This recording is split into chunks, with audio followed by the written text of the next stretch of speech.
7:16 en el territorio continental ecuatoriano, buscando la verdad y abogando por unidad nacional en pro de la paz y la seguridad. Y ahora sumamos por la defensa de nuestra querida capital, de todos los ecuatorianos y del país.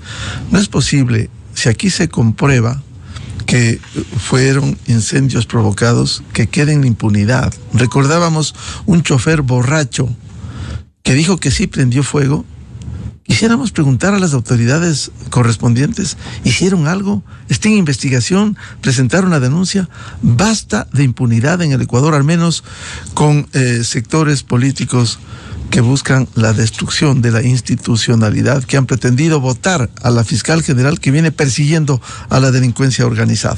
Bienvenida a la señora ministra de la Mujer y Derechos Humanos, Ariana Tranca. Le hemos invitado para conocer las tareas, la gestión que realiza esta cartera de Estado, partiendo de un hecho, el decreto 368, sobre la erradicación de la violencia sexual en el ámbito educativo. ¿Cómo han caminado en este sentido? Buen día. Muy buenos días, muchas gracias por la invitación. Quisiera aprovechar este espacio para mandar un fuerte abrazo a todos los quiteños, principalmente a quienes han sido afectados por estos lamentables incendios.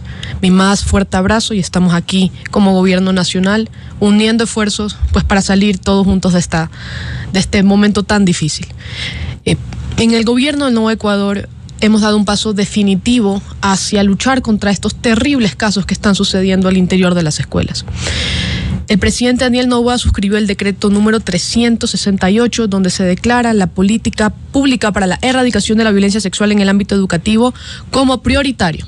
Asimismo, desde el Ministerio de la Mujer y Derechos Humanos lideramos distintas mesas técnicas con diferentes instituciones que tienen competencia en la materia, justamente para poderle entregar al país una política pública integral para combatir desde diferentes frentes esta terrible actos que suceden en las escuelas.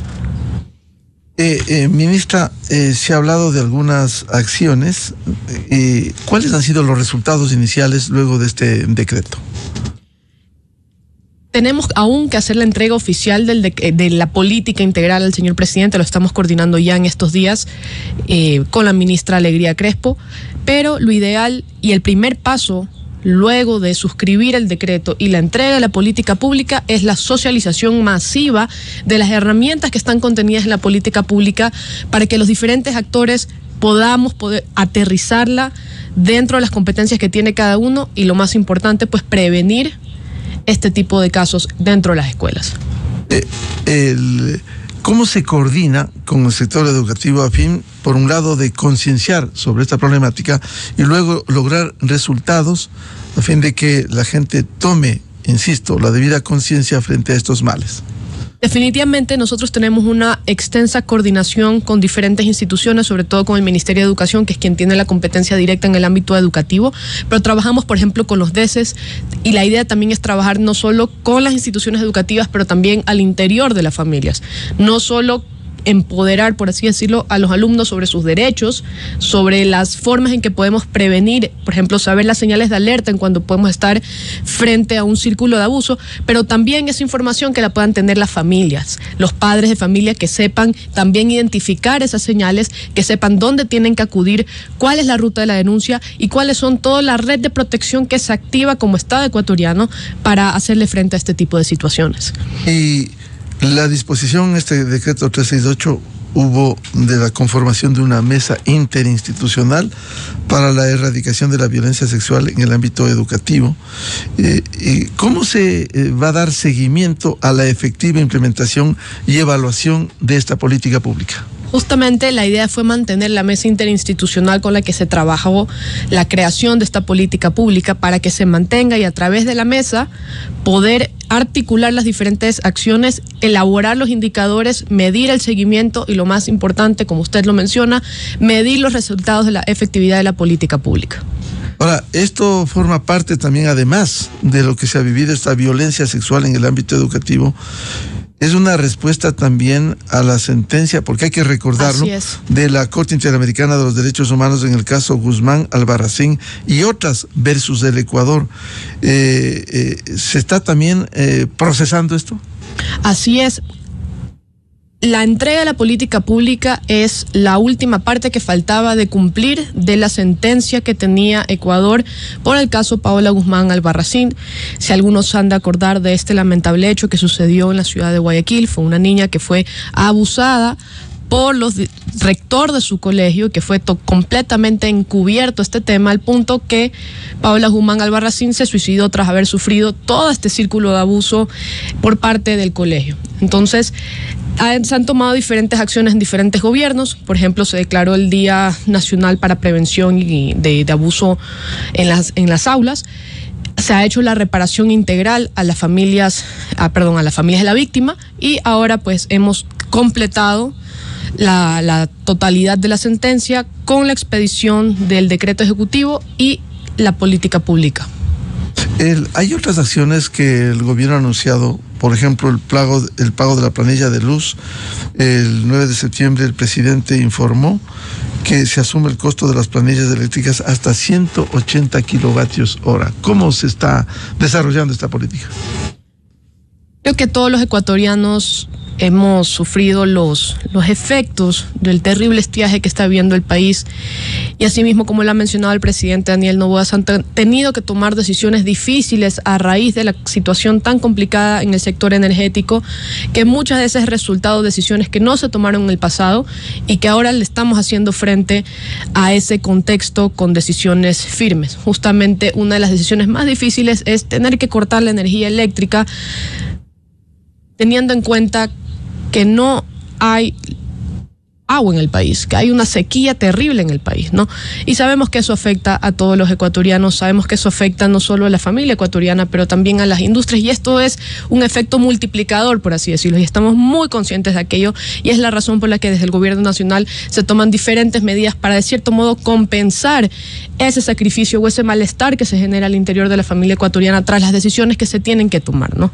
Y una de ellas justamente es asumir el costo de la planilla eléctrica para los meses de diciembre, enero y febrero, justamente para aliviar a la familia ecuatoriana durante este proceso o durante este tiempo que existe una sequía y donde se están tomando decisiones que afectan, sí, son fuertes, pero se las tiene que tomar porque de otra forma no podremos hablar ni en un presente ni en un futuro sobre la soberanía eléctrica que necesita el país. Parte de estas medidas de compensación fue la condonación de deudas hasta $5,000 en el caso de lo que fuera el Banco Nacional de Fomento y que se emitiera a través del decreto 383, recordamos. ¿Cómo se implementa eso? Así es muy importantísimo hablar sobre la condonación de las deudas porque hay un 38% de mujeres que están dentro de esta cartera, ¿no? Y eso quiere decir que ese dinero que ya no irá al pago de la deuda podrá ahorrarse.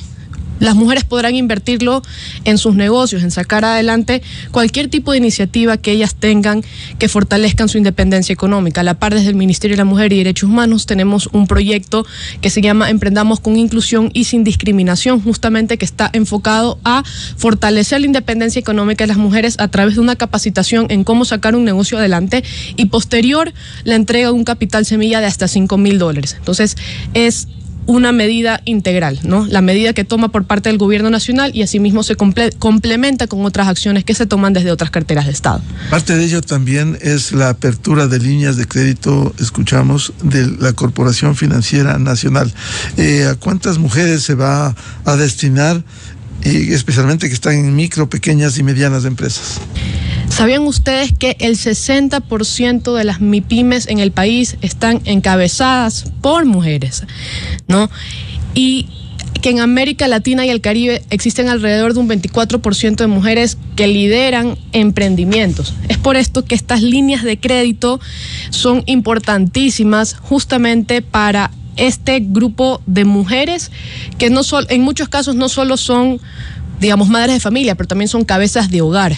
No, según cifras del INDEC, ya es casi igual el número de mujeres que son cabezas de hogar y hombres que son cabezas de hogar. Entonces, al nosotros facilitar el acceso a crédito para sacar adelante negocios propios, estamos fortaleciendo la economía de las familias, pero también estamos fortaleciendo la independencia económica de las mujeres, que es una medida efectiva para prevenir la violencia al interior de la familia, ¿no?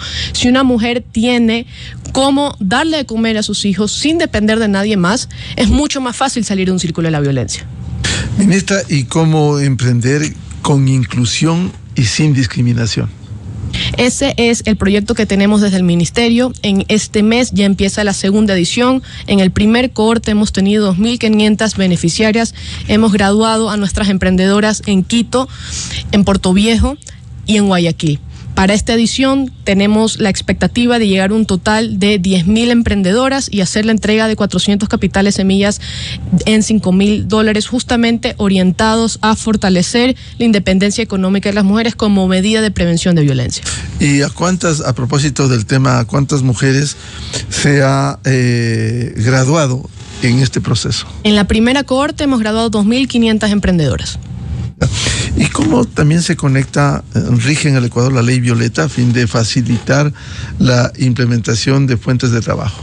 Así es, la ley Violeta, que dicho sea de paso fue una iniciativa del presidente cuando estaba en la Asamblea.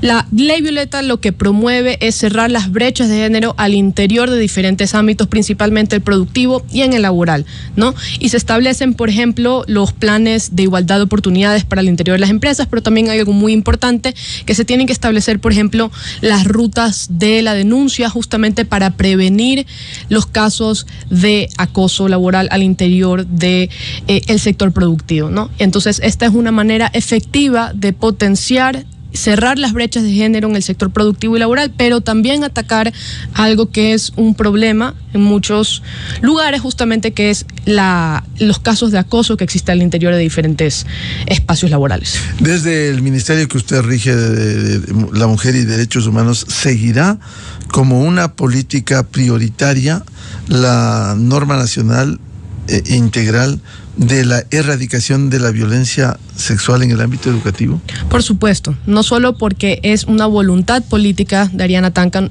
no solo porque es voluntad política del gobierno nacional, el presidente Daniel Noboa lo ha expresado en el decreto 368 como prioritario para todas las carteras de Estado y principalmente para quien tenemos competencia directa o indirecta en esta materia. Quisiera consultar a la ministra. Inicialmente se delegó desde la presidencia para establecer el Consejo de la Política Criminal. ¿En qué estado se encuentra esto que manda la ley y que no ha podido a través del tiempo ser implementado? Así es, creo que aquí tuvimos una conversación muy interesante al respecto. Sí. Informamos a la ciudadanía que aún no está el decreto que formalmente traspase las competencias de la política criminal al Ministerio de la Mujer y Derechos Humanos. Por tanto, mientras que no sumamos las competencias formales de aquello, no podemos liderar la iniciativa que nos dispone así la ley. Sabemos que hay una iniciativa en la Asamblea Nacional justamente para reformar ese articulado. Estaremos atentos de lo que suceda, justamente porque es necesario tener claras cuáles son las competencias de todos los ministerios, ¿no? En ese sentido estaremos atentos y cumpliremos la ley como nos dispone. Claro, y mientras no se asigne, simplemente no se puede implementar lastimosamente política, el Consejo de la Política Criminal. Así es.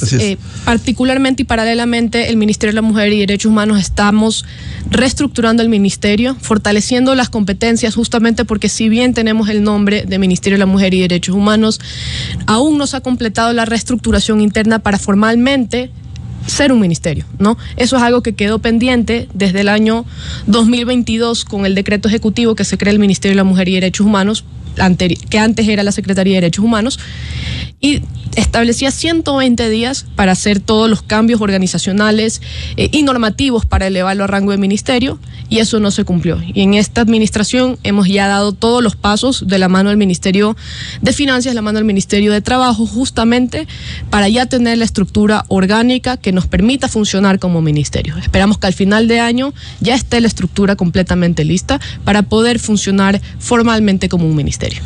7:30 en el territorio continental ecuatoriano. Agradecemos a la ministra de la Mujer y Derechos Humanos, Ariana Tanca.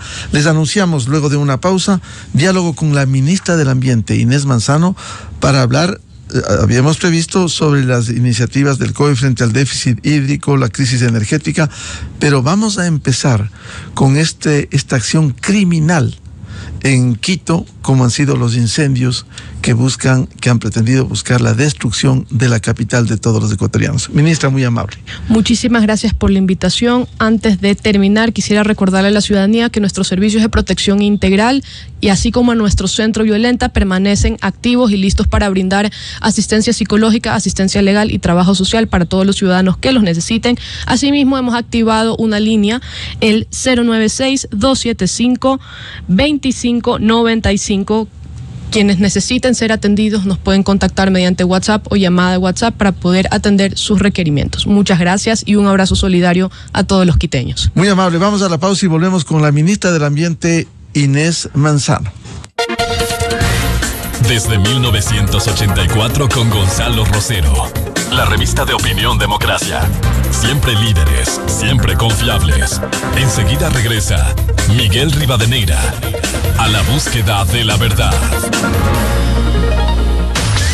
Esto es Exa Informa por Exa FM. El presidente Daniel Noboa decidió suspender su agenda en Naciones Unidas y retornar a Ecuador, debido a la grave situación por la que atraviesa el país a causa de la sequía y los incendios que azotan Quito. El gobierno nacional presta todo contingente técnico y logístico para atender la emergencia en la capital y enfrentar juntos, sin posturas políticas, todas las acciones para salvar al Ecuador.